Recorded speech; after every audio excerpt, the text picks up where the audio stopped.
आज इस विशेष सभा में उपस्थित कोटा नगर के सभी सम्माननीय नागरिक बंधुओं, मैं आप सभी का बहुत आभारी हूं कि आप यहां उपस्थित हैं और मुझे भारतीय संस्कृति सभ्यता तथा यूरोप की संस्कृति और सभ्यता के विश्लेषण का आपके बीच में प्रस्तुत करने का मौका मिल रहा है। मैं इस आयोजन में सम्मिलित सभी संस्थाओं का बहुत आभारी हूं। रोटरी परिवार की सभी संस्थाओं का आभार व्यक्त करता हूं, लॉयंस परिवार की सभी संस्थाओं का आभार व्यक्त करता हूं, कोटा जूनियर चैम्बर परिवार की सभी संस्थाओं का आभारी हूं, भारत विकास परिषद की सभी संस्थाओं का आभारी हूं, जिनके संयुक्त प्रयासों से ये संभव हुआ है। मैं पहले भी कई बार कोटा आ चुका हूं और आप में से कई नागरिकों ने मेरे व्याख्यान को सुना होगा। आज एक विशेष व्याख्यान के लिए आपके बीच में आया हूं। भारत देश की आजादी को 60वां वर्ष शुरू हो गया है। हमारे देश में परंपरा और मान्यता के अनुसार षष्ठी पूर्ति हुआ करती है। जब किसी परिवार में किसी नागरिक की उम्र 60 वर्ष हो जाती है तो उसकी षष्ठी पूर्ति का कार्यक्रम होता है। मैं भी ऐसा ही मानता हूं कि अपने देश की आजादी की षष्ठी पूर्ति मनाई जाए, लेकिन ये एक विशेष तरीके से। वो विशेष तरीका क्या या विशेष बात क्या? हमारा देश जिस आजादी के 60वें साल में प्रवेश कर रहा है, उस आजादी के सबसे बड़ा कारण था हमारी गुलामी। उस गुलामी की कुछ मान्यताएं, उनका विश्लेषण हम करें इस आजादी के 60वें साल में। ऐसी दृष्टि से मैं आपसे कुछ संवाद करना चाहता हूं। हम सब जानते हैं कि काफी लंबे समय तक हम अंग्रेजों के गुलाम रहे। अंग्रेजों के पहले काफी दिनों तक हम फ्रांसीसियों के, पुर्तगालियों के गुलाम रहे और उसके पूर्व कुछ समय तक भारत के कई इलाकों में मुगल साम्राज्य भी रहा। इस गुलामी के दौर ने हमें हमारी संस्कृति और सभ्यता से काफी कुछ दूर कर दिया। एक बहुत बड़े भारत के इतिहासकार हैं जिनका नाम है श्री धर्मपाल, संयोग से वो मेरे गुरु भी हैं। वो बार बार एक गहरी बात हम सभी को कहते हैं। वो ये कहते हैं कि जिस देश की आजादी चली जाती है उस देश का सब कुछ चला जाता है। जिस देश की स्वतंत्रता चली जाती है उस देश का सब कुछ चला जाता है। अगर हमारी आजादी चली गई तो हमारा बहुत कुछ चला गया। ये हमें दिखाई देता है, दस्तावेजों में पढ़ाई देता है।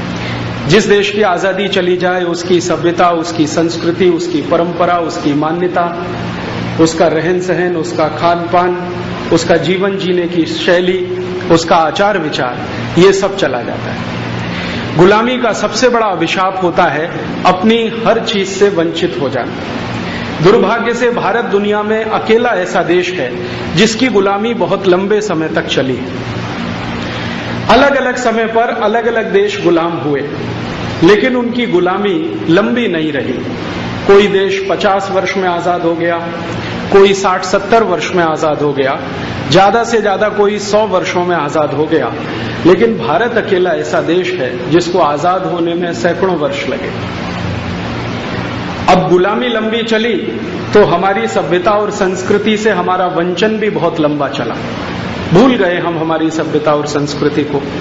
और दुर्भाग्य दूसरा हमारा ये हुआ कि जिन देशों ने हमको गुलाम बनाया, जिन जातियों ने हमको गुलाम बनाया, उन जातियों की, उन देशों की बहुत सारी अपसंस्कृति और असभ्यता को हमने अपने जीवन में स्वीकार कर लिया। कई बार तो हम ये तय नहीं कर पाते हैं कि हम अपने जीवन में जो कर रहे हैं वो भारतीय है या अभारतीय है, भारतीय है या विदेशी है, वो करने लायक है या छोड़ने लायक है। कई बार हम ये तय नहीं कर पाते। कारण क्या है? हमारे मन में और हमारे मस्तिष्क में स्पष्टता बहुत कम हो गई है अपने बारे में, दूसरों के बारे में। इससे भी ज्यादा दुर्भाग्य इस देश का ये रहा कि हमने बाहर की जो सभ्यता और संस्कृति है जिसने हमें लंबे समय तक गुलाम बनाया, विदेशी सभ्यता अगर हम उसको माने, तो उसकी बहुत सारी बातों को हमने मन और मस्तिष्क को बिना उपयोग में लाए हुए चुपचाप स्वीकार कर लिया। हमने कभी यूरोप की सभ्यता और संस्कृति से आने वाले जो तत्व थे, जो विचार थे, उनका कभी विश्लेषण नहीं किया।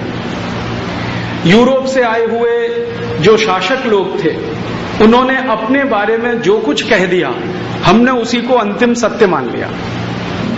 जैसे सभी अंग्रेज हिंदुस्तान में आकर ये कहा करते थे कि भगवान ने हमको भारत पर साम्राज्य स्थापित करने के लिए ही पैदा किया है, तो हमने मान लिया कि शायद ऐसा ही होगा। कभी कभी वो कहा करते थे कि हमारी जो सभ्यता है, अंग्रेजी सभ्यता या अंग्रेजी संस्कृति, वो भारतीय सभ्यता और संस्कृति से बहुत ऊंची है, हमने वो भी मान लिया। कई बार वो हमको कहा करते थे कि जो उनकी तकनीकी है और उनका जो विज्ञान है वो भी भारत की तुलना में बहुत ऊंचा है, हमने उसे भी मान लिया। कई बार वो कहते थे कि हमारी जो मान्यताएं हैं, जो परंपराएं हैं, वो सभी वैज्ञानिक हैं और भारत की जो मान्यताएं और परंपराएं हैं वो सब अंधविश्वास है, वो भी हमने मान लिया। और ये मानने के चक्कर में हम बहुत डूबते चले गए। मुझे एक पुरानी कहानी याद आती है जिसको इस समय मुझे कहने में बहुत अच्छा लगेगा। हमारे भारत देश में एक महान वैज्ञानिक हुए श्री जगदीश चंद्र बोस। आप जानते हैं कि सारी दुनिया ने उनकी विद्वता को माना और उनको दुनिया का सबसे प्रतिष्ठित पुरस्कार, नोबेल पुरस्कार मिला। श्री जगदीश चंद्र बोस ने अपनी जो कुछ भी किया जीवन में, उसके बारे में समय समय पर बहुत कुछ लिखा। उन्होंने लेख लिखे, व्याख्यान दिए। उनके बहुत सारे लेख मैं मेरे विद्यार्थी जीवन में पढ़ता रहा, क्योंकि मैं भी विज्ञान और तकनीकी का विद्यार्थी रहा। प्रोफेसर बोस का एक लेख जो बाद में उनकी आत्मकथा जैसा बन गया, बहुत चर्चित है पूरी दुनिया में। उसके शुरू के 2-3 वाक्य मैं आपको सुनाना चाहता हूं। आप जानते हैं कि दुनिया में सबसे पहले वैज्ञानिक वो थे जिन्होंने ये सिद्ध किया कि पौधों में जान होती है, पेड़ पौधे भी सांस लेते हैं, उनको भी सुख दुख का अनुभव होता है, उनको भी प्रेम, दया और करुणा का अनुभव होता है। जैसे मनुष्य को होता है वैसे ही पौधों को होता है। ये सत्यापित करने वाले, सिद्ध करने वाले वो पहले वैज्ञानिक बने। भारत में यूं तो हजारों साल से ये कहा जाता रहा है कि पौधों का जो जीवन है वो मनुष्यों के जैसा ही है। जैसे हम किसी बच्चे को बड़ा करते हैं वैसे ही कोई वृक्ष भी बड़ा होता है। जिस तरह से बच्चा सुख दुख, प्रेम, करुणा, दया का अनुभव करता है वैसे ही वृक्ष करता है। ये हमारे देश में हजारों वर्ष पहले एक बड़ा शास्त्र लिखा गया, वृक्ष आयुर्वेद, उसमें कहा गया। वृक्ष आयुर्वेद में जिन्होंने ये कहा वो एक बड़े महान ऋषि थे, उनका नाम था भरद्वाज। भरद्वाज ऋषि का नाम हम सब जानते हैं। उन्होंने सबसे पहले ये कहा भारत में कि पेड़ पौधों का जीवन वैसा ही होता है जैसे मनुष्यों का होता है। और ऋषि भारद्वाज का जो समय है वो आज से लगभग 3.5 से 4 हजार साल पहले का है। तो ये जो महान ऋषि पहले बोल गए उसको श्री जगदीश चंद्र बोस ने आधुनिक विज्ञान के सिद्धांत और तर्कों पर सिद्ध कर दिया और इसीलिए उनको नोबेल पुरस्कार मिला। उन्होंने जो लेख लिखा है उसके कुछ वाक्य हैं जो आप कभी मत भूलना। वो ये कहते हैं कि जब मैं ये प्रयोग कर रहा था कि पौधों में जान होती है, पौधे सांस लेते हैं, उनको दया, प्रेम, करुणा का अनुभव होता है, तो मैंने एक प्रयोग किया और वो प्रयोग ये था कि उन्होंने अपने घर में कुछ पौधे लगाए और उनके 2 हिस्से कर दिए। एक हिस्से में कुछ पौधे, दूसरे हिस्से में कुछ पौधे। प्रोफेसर बोस लिखते हैं कि मैं रोज सवेरे उठता था और एक हिस्से के पौधों के सामने जाके भरपूर गालियां देता था। गालियां कैसी देता था? तुम निकम्मे हो, तुम नकारा हो, तुम नालायक हो, तुमसे कुछ हो नहीं सकता, तुम बहुत कुरूप हो, तुम्हारी त्वचा का रंग खराब है, तुम में कोई गुण नहीं है, दुर्गुण ही दुर्गुण भरे हुए हैं। सारी गालियां उनको वो देते थे। थोड़ी देर के बाद वो दूसरे हिस्से के पौधों के पास आते थे और उनको कहते थे कि तुम बहुत सुंदर हो, तुम बहुत अच्छे हो, तुम्हारे गुण बहुत अच्छे हैं, तुम्हारा रंग बहुत अच्छा है, तुम बहुत अच्छे दिखते हो, तुम्हारे इतने सारे गुणों का मैं मेरे जीवन में कोशिश कर रहा हूं आचरण करने का। तो दूसरे हिस्से के पौधों के सामने वो कुछ अच्छी अच्छी बातें करते थे। परिणाम क्या हुआ? खुद प्रोफेसर बोस कहते हैं कि थोड़े दिन के बाद उन्होंने देखना शुरू किया कि जिन पौधों को वो गालियां देते थे वो मुरझाते चले गए, खत्म होते चले गए और थोड़े दिन के बाद पूरे सूख गए। और जिन पौधों को उन्होंने बखान किया था उनके गुणों का, सद्गुणों का और अच्छा बोला था, वो पौधे हरे भरे रहे और बहुत तेजी से उनका विकास हुआ।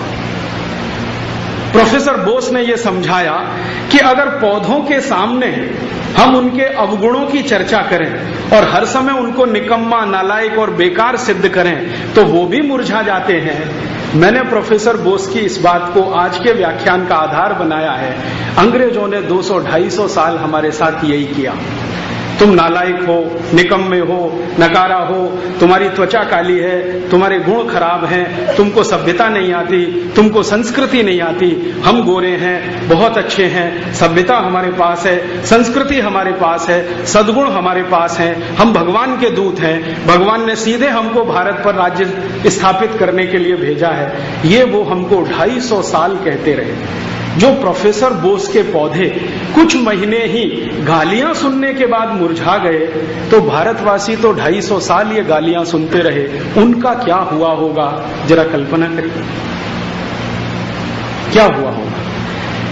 वो तो बिल्कुल आत्महीनता की स्थिति में आ गए। उन्होंने तो ये मानना ही बंद कर दिया कि हमारे देश में कुछ अच्छा भी है, हमारी सभ्यता में, संस्कृति में कुछ बेहतर भी है, हमारे पास कुछ सद्गुण भी हैं। ये मानना ही हमने बंद कर दिया। और ये गिरावट और आत्महीनता इतनी इतनी इतनी नीचे गिर गई कि हमारे देश का जो शासक वर्ग है उसके अंदर कूट कूट कर भर गई। और समय समय पर हमारे देश के शासक वर्ग ने बार बार हमको ये याद दिलाया कि देखो, अंग्रेज बहुत अच्छे थे जो हमको शिक्षा दे गए, अंग्रेज बहुत अच्छे थे जो हमको टेक्नोलॉजी दे गए, अंग्रेज बहुत अच्छे थे जो हमको विज्ञान सिखा गए, अंग्रेज बहुत अच्छे थे जो हमको सभ्यता सिखा गए। और ये शासक वर्ग हमारा पिछले 59 साल से यही गा रहा है। अब वो ये कहते हैं कि चूंकि अंग्रेज बहुत अच्छे थे, सभ्यता अच्छी थी, संस्कृति अच्छी थी, तो उनके यहां से जो कुछ भी आएगा वो सब अच्छा होगा। तो हमने क्या किया, आजादी के बाद अंग्रेजी न्याय पद्धति को अपना बना लिया, आजादी के बाद अंग्रेजी शिक्षा पद्धति को अपना बना लिया, आजादी के बाद अंग्रेजी विज्ञान और तकनीकी को अपना बना लिया, आजादी के बाद अंग्रेजी मान्यताओं को अपना बना लिया, आजादी के बाद अंग्रेजी भाषा को अपनी मातृभाषा जैसा बना लिया, आजादी के बाद अंग्रेजों का खान पान हमने अपना लिया, आजादी के बाद उनका पहनावा, उनकी भूषा हमने ओढ़ ली, आजादी के बाद ऐसी कोई चीज बची नहीं हमारे पास जिसको हम कहें कि ये अपना है। अब मुश्किल क्या हुई कि हमने ये बिना सोचे समझे हमारे शासक वर्ग के कहने पर अपना तो लिया, लेकिन अंदर से जो हमारा दिल है, जो हमारी आत्मा है, उसकी जड़ें कहीं थोड़ी बहुत भारतीय संस्कार में डूबी हुई हैं, तो हमारी खिचड़ी बन गई। और उस खिचड़ी में रोज रोज जीवन में मैं देखता हूं, ना तो हम भारतीय रह पाए, ना पूरी तरह से अंग्रेज बन पाए। बहुत अच्छा होता कि हम सब पूरी तरह से अंग्रेज बन जाते तो शायद इस देश का कुछ भला तो हो ही जाता, या बहुत अच्छा होता हम पूरी तरह से भारतीय हो जाते तो और भी भला होता। अब हम ना अंग्रेज हैं ना भारतीय हैं, हमारी खिचड़ी हो गई है, हमारा कचूमर बन गया है, हमारा सलाद बन गया है, या मिक्स्ड वेजिटेबल हो गया है, या मिक्स्ड फ्रूट हो गया है, जो कुछ आप कहें, ये हमारे जीवन में आया। मैंने पिछले कुछ 10-12 साल लगाए अपने जीवन के इन बातों को खोजने के लिए कि आखिर अंग्रेजों ने ये जो कहा अपनी सभ्यता और संस्कृति के बारे में, इसका सत्य पता करो। मेरे जो गुरु हैं श्री धर्मपाल जी, उन्होंने बहुत मुझे प्रेरित किया। वो मुझे हमेशा ये कहते हैं कि देखो, सामने वाला आकर कुछ कह जाए तो ऐसे ही स्वीकार नहीं करना, उसका पूरी तरह से जांच परख करना। एक शब्द होता है क्रॉस वेरिफिकेशन करना, सब तरफ से जांच परख करना। जब तुम्हें वो सत्य हर जगह दिखाई दे तब स्वीकार करना कि वो अच्छा है।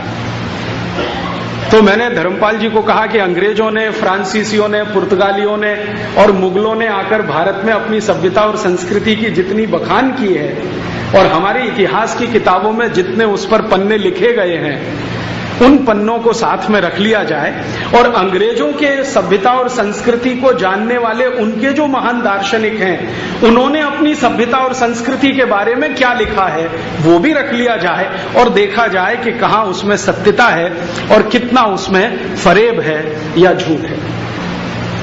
जब मैंने ये करना शुरू किया तो धीरे धीरे धीरे धीरे मुझे हजारों दस्तावेज मिल गए। जो अंग्रेजों के लिखे हुए, उनके महान दार्शनिकों के लिखे हुए, यूरोप के महान लोगों के लिखे हुए हैं। मैं आज का जो व्याख्यान आपके सामने प्रस्तुत कर रहा हूं, ये मेरे 15 साल के रिसर्च का निचोड़ है, 15 साल के शोध का निचोड़। पिछले 15 साल मैंने यूरोप के उन सभी फिलोसोफर्स को पढ़ा है जो बहुत ऊंचे माने जाते हैं, जैसे प्लेटो, अरिस्टोटल, लेबिनिज, देकार्ते, ये सब बहुत ऊंचे दार्शनिक माने जाते हैं। और प्लेटो के बारे में तो यूरोप में जो कहा जाता है ना, एक वाक्य में मैं आपको समझाता हूं। यूरोप के सारे देश एक साथ प्लेटो के बारे में एक बात कहते हैं, the whole of the European civilisation is a foot note of Plato. The whole of the European civilisation is a foot note of Plato. माने यूरोप की पूरी सभ्यता प्लेटो की बड़ी बड़ी पुस्तकों के लिखे गए फुट नोट के बराबर है। अर्थात प्लेटो यूरोप की सभ्यता में सबसे ऊंचा है। जैसे हम हमारे भारत की सभ्यता में किसी को बहुत ऊंचा माने, उदाहरण के लिए वाल्मीकि, गोस्वामी तुलसीदास, महाकवि कालिदास आदि आदि ऐसे बहुत सारे नाम हम ले सकते हैं। हम मानते हैं कि हमारी सभ्यता में ये सब बहुत ऊंचे हैं, लेकिन यूरोप मानता है कि प्लेटो उनकी सभ्यता में सबसे ऊंचा है। प्लेटो ने अपनी जिंदगी में बहुत सारी किताबें लिखी हैं, उनमें से 2 किताबें सारी दुनिया में चर्चित हैं। एक किताब का नाम है द रिपब्लिक और दूसरी किताब का नाम है लॉज, LAWS, लॉज। लॉज का सीधा सा मतलब होता है कानून। लॉज उसकी सबसे चर्चित किताब है पूरी दुनिया में, और उसके बाद दूसरा नंबर आता है द रिपब्लिक का। इन दोनों किताबों को मैंने बार बार पढ़ा है, ये समझने के लिए कि the whole of the European civilisation is a foot note of Plato. तो प्लेटो के फुट नोट तो उसी की लिखी हुई किताबों में मिलेंगे, तो क्या फुट नोट है, जरा निकाल लो उनको और उनको विश्लेषित करके देखो कि उनकी सभ्यता कहां खड़ी है। फिर अपने साथ उसका अंतर ढूंढने की कोशिश करो कि हम अपनी सभ्यता में कहां खड़े हैं। इस दृष्टि से मैंने उसको बहुत अभ्यास किया। प्लेटो की लिखी हुई कुछ ओरिजिनल राइटिंग्स आज भी यूरोप की कुछ अलग अलग लाइब्रेरीज में रखी हुई हैं, पुस्तकालयों में रखी हुई हैं, वो भी इकट्ठा किया। प्लेटो का एक बहुत परम शिष्य था अरस्तु, जिसको हम सब अरिस्टोटल कहते हैं। अरिस्टोटल ने यूरोपियन सभ्यता और संस्कृति पर जो कुछ लिखा है वो इकट्ठा किया, वो भी पढ़ा।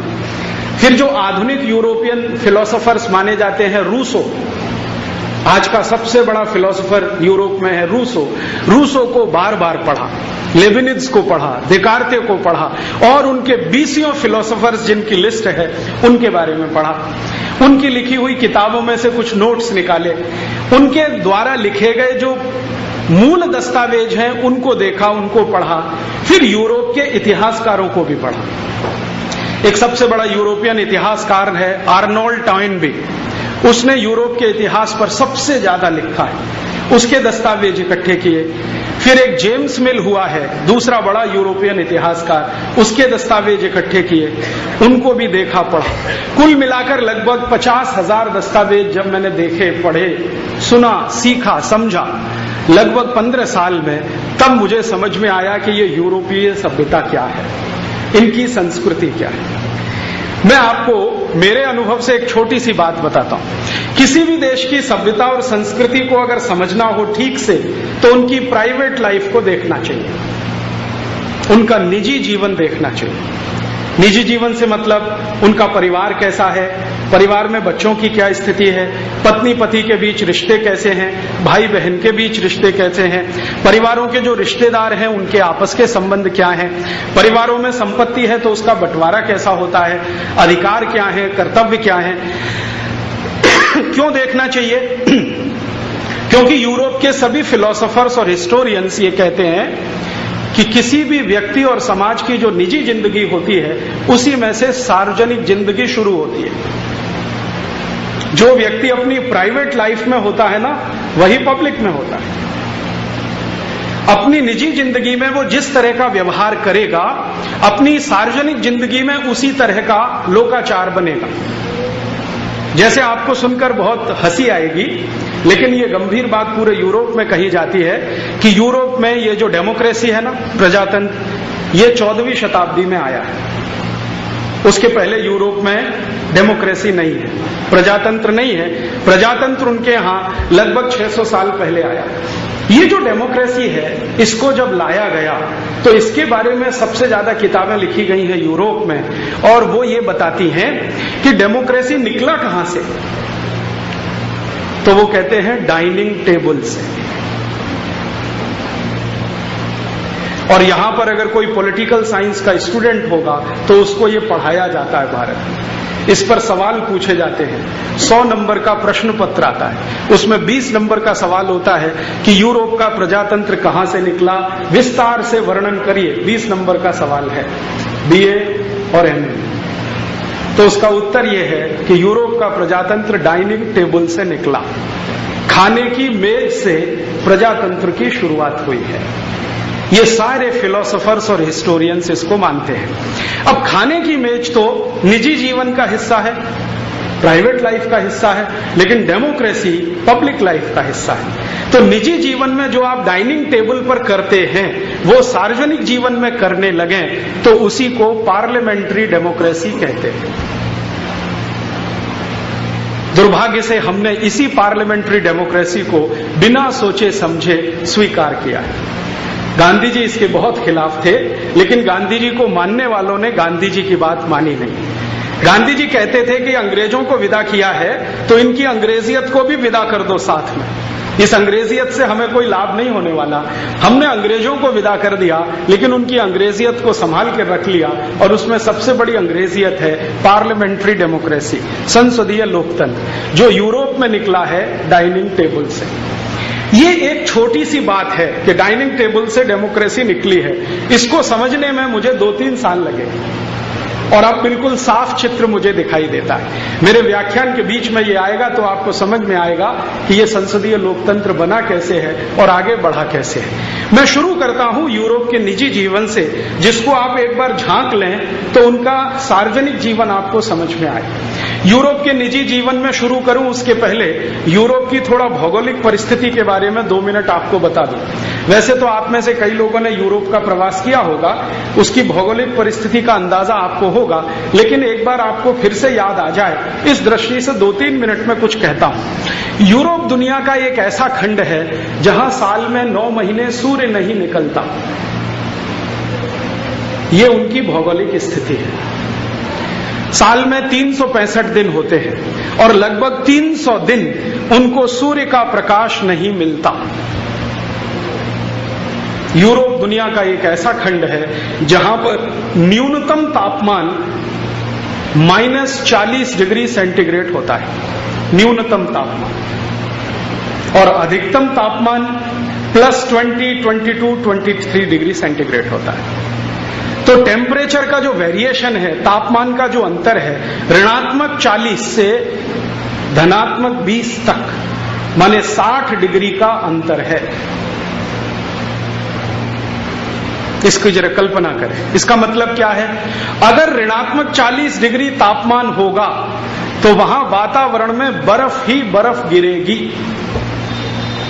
क्योंकि आप जानते हैं कि जब 4 डिग्री के नीचे तापमान जाना शुरू होता है तो पानी बर्फ बनना शुरू होता है।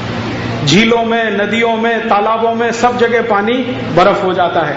कभी कभी आपने सुना होगा चुरू का तापमान 0 डिग्री आ जाता है राजस्थान में, तो आसपास की सब नदियां जम जाती हैं, बर्फ ही बर्फ। अगर 0 डिग्री तापमान में चुरू और आसपास के तालाबों में बर्फ जम जाती है तो ऋणात्मक 40 डिग्री में यूरोप में क्या होता होगा? कल्पना करो। पानी की एक बूंद भी कहीं नहीं होती है, सारा पानी बर्फ के रूप में जमा रहता है। नलों में भी पानी नहीं आता है, पानी की जगह बर्फ ही बर्फ रहती है। सड़कों पर बर्फ गिरती है, मैदानों में बर्फ गिरती है, और बर्फ ऐसे गिरती है जैसे हमारे यहाँ रिमझिम बारिश होती है, ऐसे ही बर्फ गिरती है। रात रात भर बर्फ गिरती है, दिन दिन भर बर्फ गिरती है, कभी कभी 10 दिन लगातार बर्फ गिरती है, 15 दिन लगातार बर्फ गिरती है। बर्फ गिरते गिरते 10 फीट ऊंची हो जाती है। तो वहां की सरकारों के पास एक ही सबसे बड़ा काम है कि बड़े बड़े बुलडोजर लाना और उस बर्फ को तोड़कर सड़कों को साफ कराना। ये उनका सबसे बड़ा काम। यूरोप में जो परिवार होते हैं, उनमें जो घर बनाए जाते हैं, सामान्य रूप से सभी घरों में 2 दरवाजे लगाए जाते हैं। एक दरवाजा तो सड़क पे खुलता है, दूसरा छत पे खुलता है। ये छत वाला दरवाजा तब इस्तेमाल किया जाता है जब सड़क पर 10 फीट बर्फ जम जाती है, तो छत की ऊंचाई के बराबर बर्फ आ जाती है, तो छत से कूद के सड़क पे जाते हैं और चलते हुए अपने काम पे चले जाते हैं। कई बार यूरोप में ये नजारा होता है कि बर्फ के नीचे गाड़ियां दब जाती हैं, बर्फ के नीचे सब कुछ दब जाता है। मैदानों में, खेतों में, खलिहानों में, हर जगह बर्फ ही बर्फ, बर्फ ही बर्फ। जब इतनी बर्फ उनके यहाँ 9 महीने रहती है तो कुछ असर तो करेगी। आप जानते हैं, बर्फ ठंडी होती है, आदमी को भी ठंडा बना देती है। बर्फ कठोर होती है, आदमी को भी कठोर बना देती है। बर्फ में दया प्रेम करुणा नहीं होता, आदमी भी दया प्रेम करुणा से रहित हो जाता है। क्योंकि बर्फ का जो गुण धर्म है वो आप में आना स्वाभाविक है, क्योंकि आप साल के हर 9 महीने उस बर्फ के साथ रहते हैं। और ये आज से नहीं है, यूरोप में हजारों साल से चल रहा है। अब हजारों साल से बर्फ के बीच में रहते हुए लोग वैसे ही हो गए जैसी बर्फ है। आगे, अगर आप कल्पना करें कि साल के 9 महीने खेत खलिहानों में बर्फ जमी हुई है, तो वहां घास का तिनका भी नहीं उग सकता, क्योंकि घास को भी उगने के लिए सूर्य के रोशनी की और गर्मी की जरूरत होती है। सूर्य की गर्मी ना मिले तो बीज भी अंकुरण नहीं होता, कितना भी अच्छे से अच्छा बीज डालो। और आप जरा दूसरी कल्पना करें कि जब बर्फ सैकड़ों सैकड़ों साल से, हजारों साल से जमती आ रही है, तो मिट्टी कैसी होगी? पत्थर जैसी, क्योंकि जैसी बर्फ होगी कठोर कड़क, वैसी मिट्टी होगी। तो मिट्टी वहां की एकदम कठोर है, पत्थर जैसी। और जिन देशों में साल में 9 महीने सूर्य का प्रकाश नहीं मिलता, उन देशों में प्रकृति की वाष्पीकरण की क्रिया नहीं होती।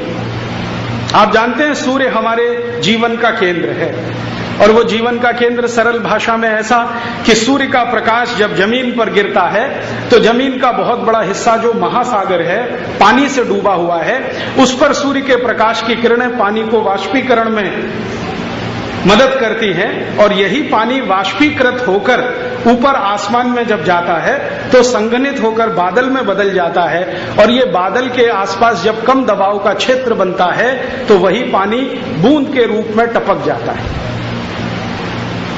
आप जानते हैं, बारिश तो साल में 3 महीने होती है, लेकिन इस 3 महीने की बारिश को करने के लिए 9 महीने की प्रक्रिया चलती है।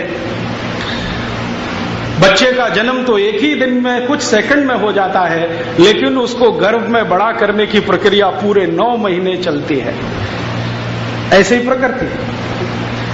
तो अब 9 महीने की वाष्पीकरण की प्रक्रिया चलेगी तो बारिश होगी। बारिश होगी तो पीने का पानी हमको मिलेगा, पेड़ पौधों को मिलेगा। और अगर वाष्पीकरण की क्रिया ही नहीं होगी तो बारिश कहां से होगी? बारिश नहीं होगी तो ना आपको पीने को मिलेगा पानी, ना पेड़ पौधों को मिलेगा, और पेड़ पौधों को पानी नहीं मिलेगा तो उनकी बढ़त नहीं होगी। इसलिए यूरोप में खेती नहीं होती अच्छी, क्योंकि अच्छी खेती के लिए 3 चीजें आवश्यक हैं। एक तो सूर्य का प्रकाश, दूसरा शुद्ध पानी, और तीसरी मिट्टी में नमी और मिट्टी की कोमलता। यूरोप में ये तीनों ही चीज नहीं है, तो उनके यहां खेती कभी भी अच्छी नहीं होती, आज भी नहीं होती। और वहां के नागरिक जब खेत में हल चलाते हैं ना, वैसे तो अच्छी खेती है नहीं, लेकिन जो भी थोड़ी बहुत 3 महीने खेती होती है तो हल चलाना पड़ता है।